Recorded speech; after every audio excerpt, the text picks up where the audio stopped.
आप सभी साथियों को मेरा नमस्कार। दोस्तों, जो साथी अपने जनपद के अंदर पारस्परिक अंतर जनपदीय स्थानांतरण अर्थात म्यूचुअल ट्रांसफर की राह देख रहे हैं, उनके लिए एक अच्छी खबर है। अपनी स्क्रीन पे आप देख सकते हैं, महानिदेशक स्कूल शिक्षा श्री विजय कल्याण जी का आदेश है और यह आदेश प्रमुख सचिव बेसिक शिक्षा उत्तर प्रदेश शासन लखनऊ के लिए दिया गया है। यहाँ इस आदेश के डेट की बात करते हैं तो 6 दिसंबर 2022 यानी कल के डेट में आदेश निर्गत किया गया है। इस आदेश का विषय है उत्तर प्रदेश बेसिक शिक्षा परिषद के नियंत्रणाधीन संचालित प्राथमिक एवं उच्च प्राथमिक विद्यालयों में कार्यरत शिक्षकों के पारस्परिक अंतर जनपदीय स्थानांतरण के संबंध में अर्थात म्यूचुअल ट्रांसफर की यहाँ बात की गई है। यहाँ पे दोस्तों ऊपर की पंक्तियों की बात करें तो यहाँ पूर्व के शासनादेशों का जिक्र किया गया है और यहाँ दिया गया है कि शिक्षकों की पारिवारिक परिस्थितियों, बीमारी एवं अन्य कारणों से माननीय जनप्रतिनिधियों, जनता दर्शन, IGRS, विभिन्न शिक्षक संगठनों एवं शिक्षकों के माध्यम से प्रायः पारस्परिक स्थानांतरण हेतु अनुरोध किया जाता रहा है। पारस्परिक स्थानांतरण से जहां एक और छात्र अध्यापक अनुपात पर कोई प्रतिकूल प्रभाव नहीं पड़ेगा, वहीं अध्यापकों द्वारा सुगमता एवं रुचिपूर्ण ढंग से पठन पाठन कार्य को संपादित किया जा सकेगा। और इस हेतु दोस्तों समिति प्रस्तावित की गई है। इस समिति में कौन कौन होंगे, आइए सीधे इस पे चलते हैं।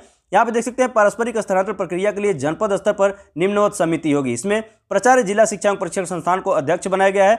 यहाँ पे जिला विद्यालय निरीक्षक को सदस्य बनाया गया है। वहीं जिला बेसिक शिक्षा अधिकारी को सदस्य एवं सचिव दोनों बनाया गया है। वहीं वित्त एवं लेखाधिकारी बेसिक की बात करें तो यहाँ पे इनको भी सदस्य नामित किया गया है। यहाँ पे दूसरे बिंदु में बताया गया है कि शिक्षकों के पारस्परिक स्थानांतरण एक शैक्षिक सत्र में 2 बार अर्थात ग्रीष्मावकाश और शीतावकाश के दौरान किए जा सकेंगे, परंतु शिक्षकों द्वारा शैक्षिक सत्र के दौरान ऑनलाइन आवेदन कभी भी किया जा सकेगा। यानी कहने का मतलब यह है कि आपका जो म्यूचुअल ट्रांसफर है वर्ष में 2 बार होगा, एक ग्रीष्मावकाश में और एक शीतावकाश में, लेकिन आप ऑनलाइन आवेदन है वो म्यूचुअल ट्रांसफर के लिए ऑनलाइन आवेदन पूरे वर्ष भर में कभी भी आप कर सकते हैं। आवेदन पूरे वर्ष हो सकता है।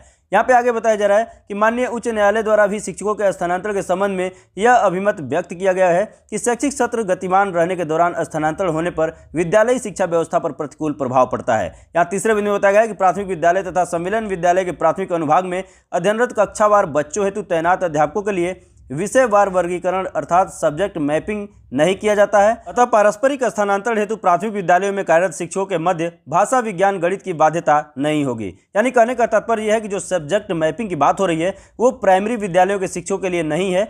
किसी भी शिक्षक का किसी भी प्राथमिक विद्यालय में ट्रांसफर हो सकता है। प्राथमिक लेवल पे सब्जेक्ट मैपिंग की बात नहीं होगी, विषय की बात नहीं होगी, विषय का वर्गीकरण नहीं होगा। चौथे बिंदु में बताया जा रहा है उच्च प्राथमिक के लिए। यहाँ पे देखते हैं उच्च प्राथमिक विद्यालयों में अध्ययनरत कक्षावार बच्चों हेतु विषयवार वर्गीकरण यानी सब्जेक्ट मैपिंग होने के कारण विषयवार शिक्षकों की तैनाती की जाती है। ऐसे शिक्षकों के द्वारा बच्चों को, नेक्स्ट पेज पे चलते हैं, कक्षाओं में विषयवार पढ़ाने के निरंतर अभ्यास के कारण उनकी कार्यकुशलता एवं दक्षता विकसित हो जाती है, जिसका शिक्षा की गुणवत्ता पर अनुकूल प्रभाव पड़ता है। शिक्षा की गुणवत्ता में निरंतर वृद्धि हो सके इसलिए समान विषय हेतु समान विषय वाले अध्यापकों की उपलब्धता आवश्यक है। अतः उच्च प्राथमिक विद्यालयों में तैनात शिक्षकों के पारस्परिक स्थानांतरण हेतु समान पद एवं समान विषय होने की स्थिति में ही स्वीकार्य किए जाएंगे। अर्थात जिस सब्जेक्ट का अध्यापक म्यूचुअल कराना चाहता है तो अगले विद्यालय पे भी उसी सब्जेक्ट का अध्यापक होना चाहिए, यानी सेम सब्जेक्ट में ही आप पारस्परिक स्थानांतरण अपने साथियों से कर सकते हैं। इसके लिए यहाँ पे 5वें बिंदु में देखिए, पारस्परिक स्थानांतरण के लिए निम्नलिखित श्रेणियां ही अनुमान्य होंगी। यहाँ पे यदि प्रधानाध्यापक प्राथमिक विद्यालय का है तो वो प्रधानाध्यापक प्राथमिक विद्यालय पे ही स्थानांतरित होगा। यहाँ पे ख में है प्रधानाध्यापक प्राथमिक विद्यालय का सहायक अध्यापक उच्च प्राथमिक विद्यालय, यानी कि प्राथमिक विद्यालय का प्रधानाध्यापक है तो वो सहायक अध्यापक उच्च प्राथमिक विद्यालय में हो सकता है। सहायक अध्यापक प्राथमिक विद्यालय का सहायक अध्यापक प्राथमिक विद्यालय में और वहीं सहायक अध्यापक उच्च प्राथमिक विद्यालय का सहायक अध्यापक उच्च प्राथमिक विद्यालय में। यहाँ नेक्स्ट में बताया जा रहा है प्रधानाध्यापक उच्च प्राथमिक विद्यालय का प्रधानाध्यापक उच्च प्राथमिक विद्यालय में। और यहाँ लास्ट 24 बिंदु में बताया जा रहा है कि उपरोक्त मानक सम्मेलन वाले विद्यालयों पर भी इन्हीं श्रेणियों में अनुमान्य होंगे। तो क्लियर है कि यहाँ पे जो बिंदु दिए गए हैं, जिस तरह से स्थानांतरण की प्रक्रिया दी गई है कि म्यूचुअल ट्रांसफर किस प्रकार से होंगे, किसकी जगह पे कौन जाएगा, ठीक वही चीज़ यहाँ पे सम्मेलन विद्यालय अर्थात जहाँ पे प्राथमिक या प्राथमिक मिले हों या फिर प्राथमिक और जूनियर आपस में मिलकर सम्मेलन बने हों, तो यहाँ भी यही प्रक्रिया लागू होगी। क्लियर। अब 6ठे बिंदु में बताया जा रहा है कि पारस्परिक स्थानांतरण ग्रामीण सेवा संवर्ग से ग्रामीण सेवा संवर्ग के अध्यापकों तथा नगर संवर्ग से नगर सेवा संवर्ग के अध्यापकों के मध्य अनुमान्य होंगे। यानी कहने का मतलब यह है कि जो शिक्षक ग्रामीण क्षेत्र में काम कर रहे हैं तो उनका जो म्यूचुअल ट्रांसफर होगा वो ग्रामीण क्षेत्र के ही किसी शिक्षक से म्यूचुअल होगा, और उसके अलावा जो नगर क्षेत्र में कार्य कर रहे हैं तो नगर क्षेत्र के ही किसी शिक्षक से उनका म्यूचुअल ट्रांसफर हो पाएगा। क्लियर। 7वें बिंदु में बताया जा रहा है कि बेसिक शिक्षा परिषद के अंतर्गत कार्यरत शिक्षकों के शाश्वत पारस्परिक स्थानांतरण किए जा सकेंगे। यहाँ 8वें बिंदु में बताया गया है कि NIC द्वारा विकसित वेबसाइट पर पारस्परिक स्थानांतरण हेतु इच्छुक शिक्षकों के लिए आवेदन के पूर्व उनके संपूर्ण विवरण को भरने हेतु एक प्रपत्र विकसित किया जाएगा, जिसे अन्य शिक्षक भी देख सकें ताकि शिक्षक आपस में एक दूसरे के विवरण के आधार पर भली भांति परिचित हो सके तथा अपनी सही आवेदन कर सके। यानी कि यहाँ पे एक प्रपत्र विकसित किया जाएगा पोर्टल पे ही, और उस शिक्षक का सारा विवरण होगा जो शिक्षक म्यूचुअल कराना चाहते हैं, और दोनों एक दूसरे से परिचित हो पाएंगे, इसलिए ये कार्य किया जा रहा है। यहाँ 9वें बिंदु बताया जा रहा है कि अंतर जनपदीय पारस्परिक स्थानांतरण हेतु इच्छुक शिक्षकों द्वारा आपसी विचार विमर्श से हुई सहमति के फलस्वरूप दोनों शिक्षकों के आवेदन पत्र संबंधी पात्रता अपात्रता के संबंध में संबंधित विकासखंड के खंड शिक्षा अधिकारी द्वारा सत्यापन के उपरांत आख्या जिला बेसिक शिक्षा अधिकारी को अग्रसारित करेंगे। जनपद पर गठित समिति द्वारा संस्तुति किए जाने के पश्चात पोर्टल के माध्यम से ऑनलाइन स्थानांतरण आदेश निर्गत किए जा सकेंगे। अर्थात यहाँ पे जो पात्रता और अपात्रता की जो शर्तें हैं वो आवेदन के बाद खंड शिक्षा अधिकारी इसे सत्यापित करके बेसिक शिक्षा अधिकारी महोदय को भेजेंगे। उसके बाद समितियां जो आदेश को निर्गत करेंगी, जो कि ऑनलाइन ही होगा। यहाँ पे 10वें बिंदु में बताया जा रहा है अंतर जनपदीय पारस्परिक स्थानांतरण के फलस्वरूप स्थानांतरित शिक्षकों को समान अवधि में एक दूसरे स्थल पर कार्यमुक्त तैनाती आदेश जारी करने की कार्यवाही संबंधित खंड शिक्षा अधिकारियों द्वारा अनिवार्य रूप से की जाएगी।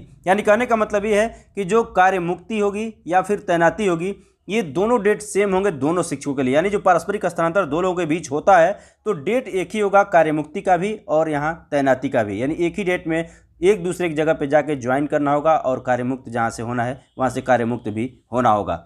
यहाँ 11वें बिंदु में बताया जा रहा है कि आवेदन पत्र में शिक्षक द्वारा भरी गई प्रविष्टियों में की गई त्रुटि के लिए स्वयं उत्तरदायी होंगे तथा अंतिम रूप से सबमिट किए गए आवेदन पत्र में किसी भी प्रकार का संशोधन परिवर्तन अनुमन्य नहीं होगा। तो दोस्तों ये कार्य आपको विशेष सावधानी के साथ करना होगा, क्योंकि यहाँ पे जिम्मेदारी जो है अगर त्रुटि करते हैं तो वो आपकी दी गई है और यहाँ संशोधन की भी कोई गुंजाइश नहीं है।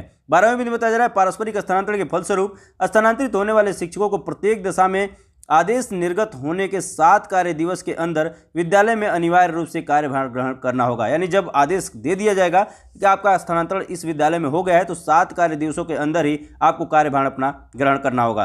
यहाँ 13वें बिंदु बताया गया है कि शिक्षकों द्वारा ऑनलाइन आवेदन एनआईसी द्वारा विकसित पारस्परिक स्थानांतरण मॉड्यूल के अंतर्गत ही स्वीकार किए जाएंगे। मैनुअल आवेदन पत्र अर्थात रजिस्टर्ड या स्पीड पोस्ट के माध्यम से या फिर अन्य किसी माध्यम से स्वीकार नहीं किया जाएगा।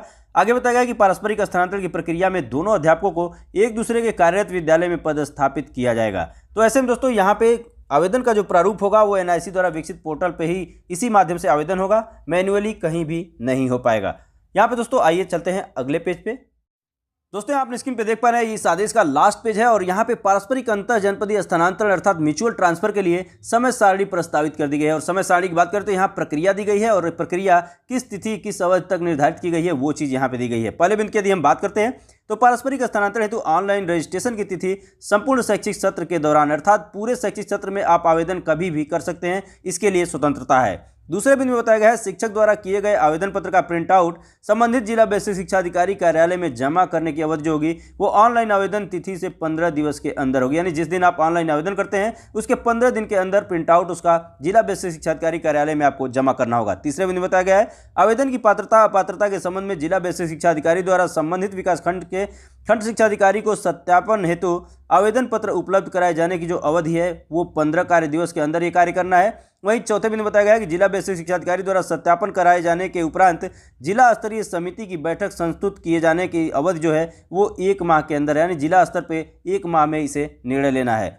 यहाँ पे 5वें बिंदु की अगर हम बात करें तो यहाँ पे बताया गया है शिक्षकों द्वारा पारस्परिक स्थानांतरण संबंधी किसी भी प्रकार की आपत्ति जिला स्तरीय समिति के समक्ष प्रस्तुत करने की जो अवधि है वो 15 कार्य दिवस के अंदर है। यानी 15 दिन के अंदर आपको कोई आपत्ति है तो आप जिला स्तरीय समिति के समक्ष रख सकते हैं। और यहाँ आगे लास्ट 6ठे बिंदु में बताया गया है कि स्थानांतरण आदेश निर्गत करना एवं कार्यमुक्त आदेश, तो ये ग्रीष्मावकाश और शीतावकाश में होगा।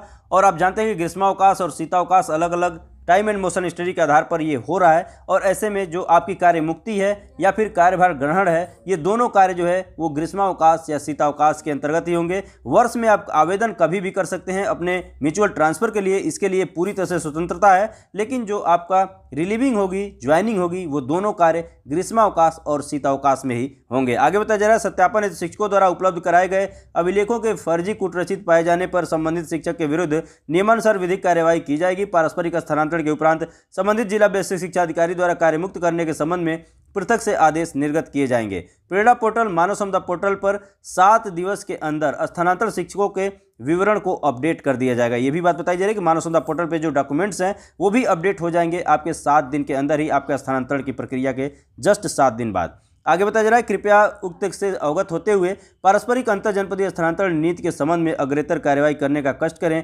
भवदीय विजय किरण आनंद जी, महानिदेशक स्कूल शिक्षा। दोस्तों, अंतर जनपदीय पारस्परिक स्थानांतरण अर्थात म्यूचुअल ट्रांसफर का आदेश आपके सामने आ चुका है। इसके पूर्व में भी जनपद के अंदर स्थानांतरण का आदेश जारी हो चुका है, लेकिन अभी उस पर कोई भी मूर्त कार्यवाहियां नहीं हुई हैं। और इस म्यूचुअल ट्रांसफर के इस आदेश का भविष्य क्या होगा, ये आने वाला वक्त तय करेगा कि इसके बारे में ये कार्यवाहियां आगे बढ़ती हैं, मूर्त रूप ये आदेश लेता है या नहीं। फिलहाल दोस्तों, आज के अपडेट में बस इतना ही। वीडियो अच्छी लगी हो तो लाइक कर दीजिएगा। इस तरह के अपडेट से आप भी जुड़ना चाहते हैं तो इस चैनल को सब्सक्राइब कर लीजिएगा, क्योंकि मैं इस तरह के अपडेट्स आपके लिए लेकर आता रहता हूं। मिलते हैं दोस्तों नेक्स्ट वीडियो में नेक्स्ट टॉपिक के साथ। तब तक के लिए नमस्कार।